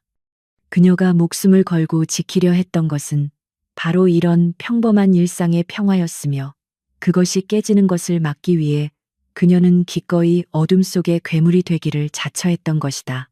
호텔방 문을 열고 들어서자 뜬 눈으로 밤을 지새운 이모와 민지가 소파에서 벌떡 일어나 지윤을 맞이했다. 두 사람은 지윤의 얼굴을 보자마자 왈칵 눈물을 터뜨리며 달려와 안겼고 지윤은 묵묵히 그들의 등을 토닥여 주었다. 이모는 지윤의 몸을 이리저리 살피며 다친 곳은 없는지 물었고 민지는 언니 때문에 무슨 일이 생길까봐 너무 무서웠다며 흐느꼈다. 지윤은 걱정하지 말라며 모든 것이 해결되었고 이제 놈들은 두 번 다시 우리 앞에 나타나지 못할 것이라고 단호하게 말해주었다. 그 말 한마디에 담긴 무게감과 확신은 두 사람의 불안을 잠재우기에 충분했고 방 안의 공기는 안도감으로 따뜻하게 데워졌다. 지유는 가족들을 데리고 호텔을 체크아웃한 뒤 엉망이 된 집으로 돌아왔는데 동네 분위기는 여전히 뒤숭숭했다. 주민들은 삼삼오오 모여 어젯밤의 소동에 대해 수군거리고 있었고 부서진 대문과 깨진 유리창은 지난밤에 치열했던 전투를 증언하고 있었다. 하지만 지우는 개의치 않고 팔을 걷어붙인 뒤 빗자루와 쓰레받기를 들고 마당에 널린 파편들을 치우기 시작했다. 이모와 민지도 말없이 지훈을 도와 청소를 시작했는데 깨진 유리를 치우고 얼룩진 바닥을 닦아내는 행위는 단순히 집을 고치는 것을 넘어 그들의 마음속에 남은 상처를 치유하는 의식과도 같았다. 한참 청소를 하던 중 거실의 TV에서 긴급 뉴스 특보가 흘러나오기 시작했고 세 사람의 시선은 화면으로 고정되었다. 뉴스에서는 블랙캣이라는 거대 범죄 조직의 실체가 드러났으며 익명의 제보자에 의해 그들의 모든 범죄 행각이 만천하에 공개되었다는 내용이 보도되고 있었다. 화면에는 수갑을 차고 고개를 푹 숙인 강 사장의 모습이 클로즈업되었고 그 뒤를 이어 뇌물수수 혐의로 긴급 체포되는 경찰 간부의 모습도 비쳤다. 민지는 그토록 자신을 괴롭히던 악마가 법의 심판대 앞에 초라하게 서 있는 모습을 보며 믿기지 않는다는 듯 입을 틀어막았다. 앵커는 제보된 자료 속에 수천 명의 피해자 명단과 불법으로 촬영된 영상들이 포함되어 있었으며 검찰이 이를 토대로 대대적인 수사에 착수했다고 전했다. 특히 피해자들의 채무 기록이 담긴 원본 서버가 물리적으로 파괴되어 복구가 불가능하다는 사실이 알려지자 민지는 그제야 다리에 힘이 풀린 듯 주저앉았다. 그것은 절망의 추락이 아니라 지옥 같은 빚의 굴레에서 완전히 해방되었다는 안도의 주저앉음이었고 민지의 눈에서는 뜨거운 눈물이 하염없이 흘러내렸다. 지유는 민지의 어깨를 감싸 안으며 이제 진짜 끝났다고 다시 한번 확인시켜 주었고 민지는 언니의 품에 얼굴을 묻고 오열했다. 뉴스가 계속되는 동안 지윤의 휴대폰으로 모르는 번호의 문자가 한 통 도착했는데 그것은 정보를 제공해 주었던 옛 동료가 보낸 것이었다. 문자에는 깔끔한 마무리였다. 당분간 몸조심하고 나중에 술이나 한잔하자는 짧은 내용이 적혀 있었고 지우는 피식 웃으며 답장 대신 휴대폰을 주머니에 넣었다. 그녀는 자신이 한 일이 단순히 폭력이 아니라 사회의 암적인 존재를 도려내는 수술이었음을 확신했고 그 결과로 동생과 같은 수많은 피해자들이 구제받을 수 있다는 사실의 보람을 느꼈다. 707 부대에서의 임무와는 또 다른 차원의 성취감이 그녀의 가슴을 벅차오르게 했다. 오후가 되자 집안은 어느 정도 정리가 되었고 이모는 고생한 조카들을 위해 늦은 점심을 준비하기 시작했다. 부엌에서 도마질 소리와 찌개 끓는 냄새가 퍼져나가자 집안은 비로소 예전의 평온한 모습을 되찾아가고 있었다.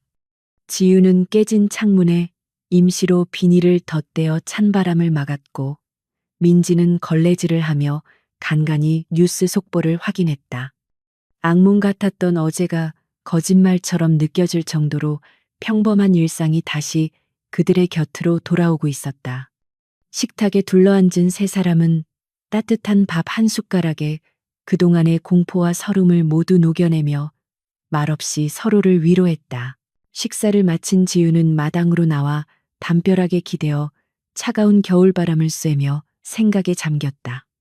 그녀의 휴가는 아직 며칠 더 남아 있었지만 마음은 이미 부대로 복귀한 듯 팽팽한 긴장감이 남아 있었다. 그녀는 자신이 가진 힘이 누군가를 해치는 흉기가 될 수도 있고 소중한 사람을 지키는 방패가 될 수도 있다는 사실을 이번 사건을 통해 뼈저리게 깨달았다. 군인으로서의 사명감과 가족을 지키는 가장으로서의 책임감 사이에서 그녀는 완벽한 균형점을 찾은 듯 보였고 이제 더 이상 망설임이나 혼란은 존재하지 않았다. 그때 대문 밖에서 인기척이 느껴져 지윤이 고개를 돌리자 동네 주민 몇 명이 조심스럽게 집안을 기웃거리고 있었다. 그들은 어젯밤 지윤이 깡패들과 맞서 싸우는 모습을 먼발치에서 목격했던 사람들이었고 손에는 음료수 박스와 과일들이 들려 있었다. 주민 중 대표로 보이는 아주머니가 다가와 지윤의 손을 꼭 잡으며 덕분에 동네가 살았다며 고맙다는 인사를 건넸다. 그동안 놈들의 행패에 시달리면서도 보복이 두려워 신고조차 못했던 주민들에게 지윤은 영웅이나 다름없었던 것이다. 지윤은 쑥스러운 듯 고개를 숙이며 당연한 일을 했을 뿐이라고 말했지만 그녀의 마음 한구석은 따뜻하게 차올랐다. 저녁이 되자 지윤은 방으로 들어와 책상 앞에 앉아 일기장을 펼쳤지만 펜을 든 채 한참 동안 백지를 응시했다. 오늘 하루 일어난 수많은 일들을 어떤 단어로 정리해야 할지 막막했기 때문이었다. 결국 그녀는 긴 문장 대신 가족을 지켰다. 그것으로 충분하다라는 짧은 문구만을 적어넣고 일기장을 덮었다. 그녀는 책상 한켠에 놓인 가족 사진을 바라보며 사진 속의 부모님에게 마음속으로 인사를 건넸다. 하늘에 계신 부모님도 오늘의 자신을 자랑스러워 하실 것이라 믿으며 그녀는 오랜만에 편안한 마음으로 침대에 몸을 누일 수 있었다. 밤이 깊어지자 도시는 다시 고요한 침묵 속으로 빠져들었고 지윤의 집 창문 너머로 둥근 보름달이 환하게 비치고 있었다. 민지는 지윤의 옆에 누워 언니의 팔을 베개 삼아 곤히 잠들어 있었고 그 평온한 숨소리는 지윤에게 세상 그 어떤 자장가보다 달콤하게 들렸다. 지윤은 민지의 머리카락을 넘겨주며 동생이 겪었을 고통을 생각하니 다시금 가슴이 아려왔지만 이제는 자신이 곁에 있으니 절대 같은 일이 반복되지 않게 하겠다고 다짐했다. 어둠 속에서 지윤의 눈빛은 밤하늘의 별처럼 맑고 강인하게 빛나고 있었다. 지윤은 잠이 오지 않아 자리에서 일어나 창가로 다가가 밖을 내다보았는데 눈 덮인 마당 위로 달빛이 부서져 내리는 풍경이 한 폭의 그림처럼 아름다웠다. 그녀는 문득 707 부대 연병장에서 보던 눈 내리는 풍경과 이곳의 풍경이 겹쳐 보이며 묘한 기시감을 느꼈다. 전장과 일상, 군인과 민간인이라는 두 세계 사이에서 그녀는 줄타기를 하고 있었지만 이제는 그 경계가 무의미하다는 것을 깨달았다.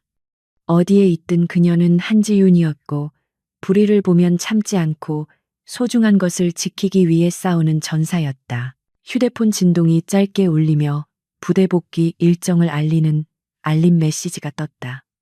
지윤은 화면을 끄고 다시 침대로 돌아와 눈을 감으며 내일은 민지와 함께 목욕탕에 가서 서로의 등을 밀어주어야겠다고 생각했다.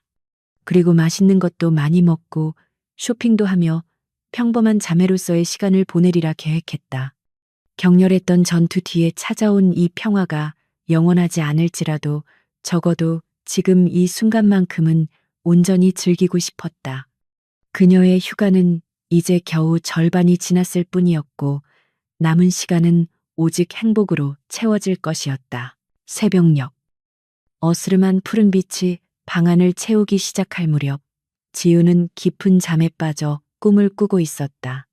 꿈속에서 그녀는 군복을 입고 있었지만 손에는 총 대신 꽃다발이 들려 있었고 그 앞에는 환하게 웃는 가족들이 서 있었다.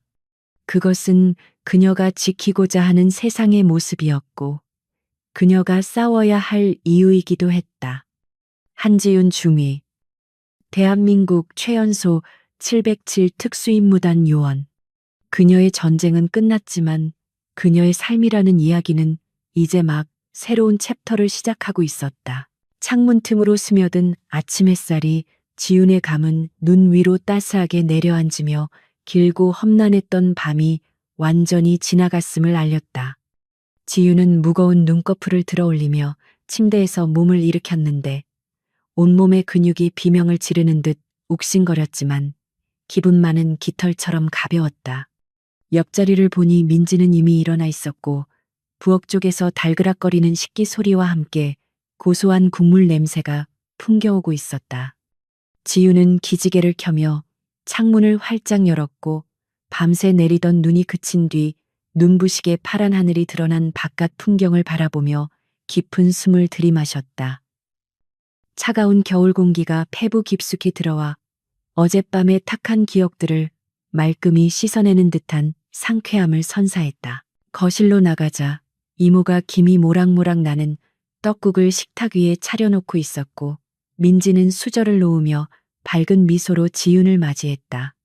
새해 첫날 아침에 먹는 떡국은 단순히 한 살을 더 먹는다는 의미를 넘어 지난해의 나쁜 기운을 씻어내고 새로운 시작을 알리는 신성한 의식과도 같았다.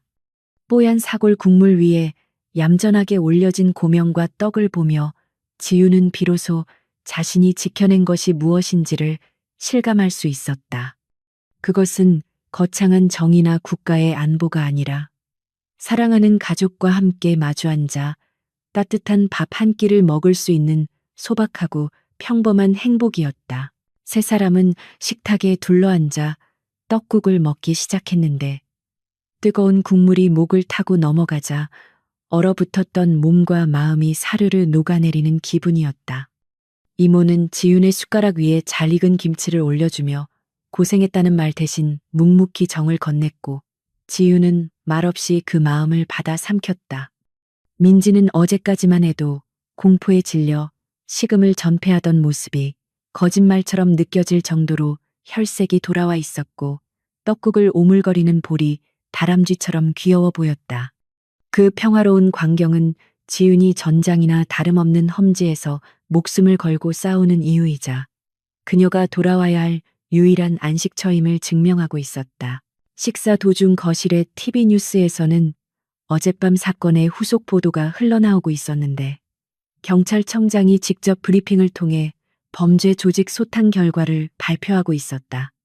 보도에 따르면 익명의 제보자가 제공한 결정적인 증거 덕분에 조직의 우두머리뿐만 아니라 그들과 유착 관계에 있던 고위 공직자들까지 줄줄이 소환되고 있다고 했다. 앵커는 이 사건을 해결한 신원 미상의 영웅에 대해 언급하며 시민들이 그에게 찬사를 보내고 있다는 멘트를 덧붙였다.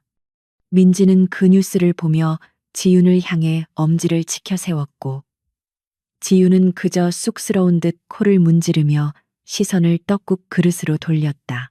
식사를 마친 후 지윤은 민지와 함께 집안 대청소를 시작했는데 깨진 유리창을 치우고 어지럽혀진 가구들을 제자리로 돌려놓는 과정은 상처 입은 일상을 회복하는 과정이었다. 지윤은 근처 철물점에 가서 새 유리와 방충망을 사와 능숙한 솜씨로 창문을 수리했고 이모는 마당에 쌓인 눈을 쓸어냈다. 뚝딱거리는 망치 소리와 슥삭거리는 빗자루 소리가 어우러져 활기찬 리듬을 만들어냈고 집은 점차 예전의 아늑하고 단정한 모습을 되찾아가고 있었다. 지윤은 땀을 흘리며 일하는 동안 특수부대원으로서의 긴장감을 내려놓고 평범한 생활인으로서의 기쁨을 만끽했다. 오후에는 민지의 손에 이끌려 동네 목욕탕을 찾았는데 뜨거운 탕 속에 몸을 담그자 전투의 피로가 눈 녹듯 사라지는 것을 느꼈다. 지윤은 민지의 등을 밀어주며 그동안 마음고생했을 동생의 어깨를 조심스럽게 어루만졌고 민지는 언니의 손길에 눈물을 글썽이며 고맙다고 속삭였다.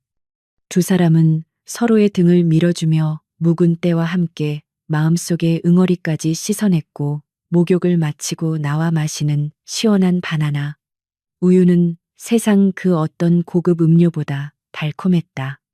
뽀얗게 상기된 얼굴로 목욕탕을 나서는 자매의 모습은 여느 평범한 20대들과 다를 바 없이 화기애애하고 다정해 보였다. 남은 휴가 기간 동안 지우는 가족들과 함께 시장을 보고 맛있는 음식을 해먹으며 밀린 이야기를 나누는 것으로 시간을 채웠다. 그녀는 민지에게 호신술의 기본 동작 몇 가지를 가르쳐 주기도 했는데 민지는 서툴지만 진지한 표정으로 언니의 동작을 따라하며 자신을 지키는 힘을 기르고자 했다. 지우는 그런 민지를 보며 흐뭇한 미소를 지었고 이모는 그런 두 사람을 보며 안도의 한숨을 내쉬었다.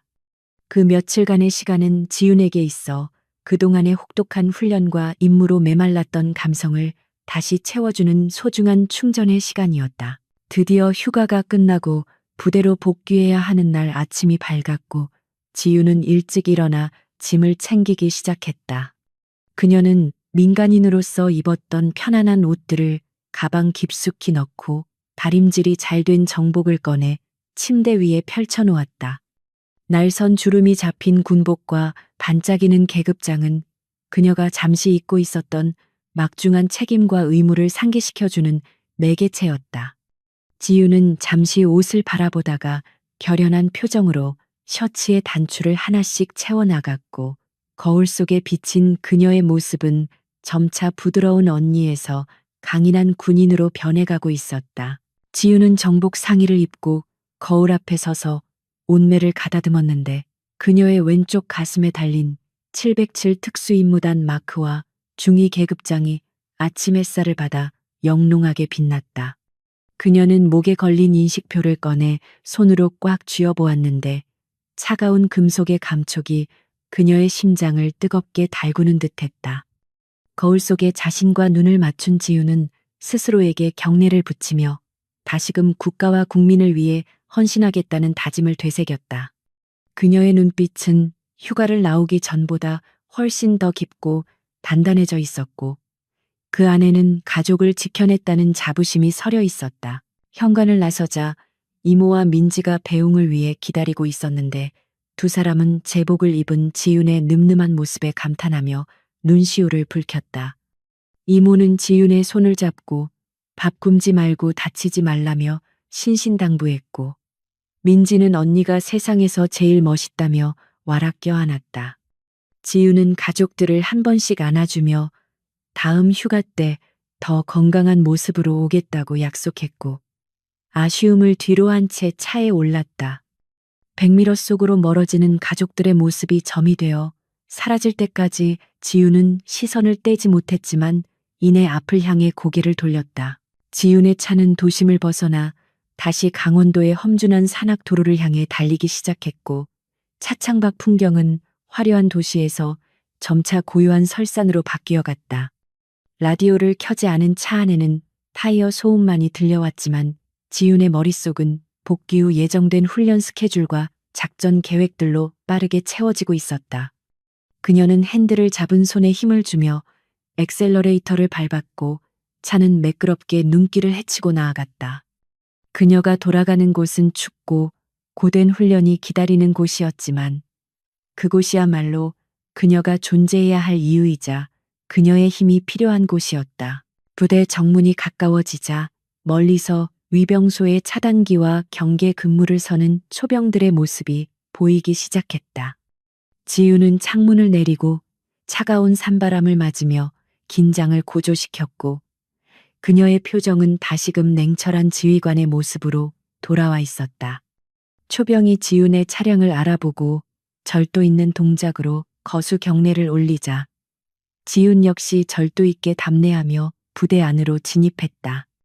육중한 철문이 그녀의 뒤에서 닫히며 외부 세계와의 단절을 알렸지만 그것은 갇히는 것이 아니라 자신의 왕국으로 귀환하는 여왕의 입성이나 다름없었다.